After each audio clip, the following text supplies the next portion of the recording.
आणि या राज्यामध्ये भुजबळ साहेब तुम्ही तर इतके सिनियर आहात, सगळ्यात सिनियर आहात, 85 पासनात, मंत्रिमंडळापेक्षा मोठा कोणीही नाही, मुख्यमंत्री नाही. ते मंत्रिमंडळ काय स्वीकारताय?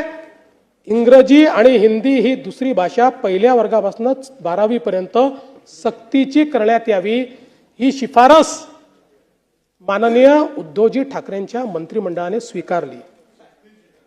आता त्याचे पुढे जाऊन सांगतो, एकदा मंत्रिमंडळाने एखादी गोष्ट स्वीकारल्यानंतर GR काढण्याकरता मंत्र्याकडे जातं का?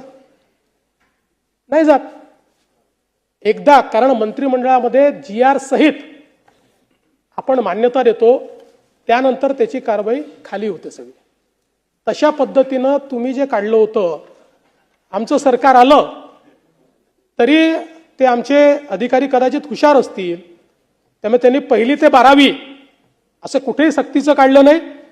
त्यांनी 1लीपासनं हिंदी शिकवण्यात यावी याचा आधार घेऊन त्रिभाषा सूत्राचा GR काढला.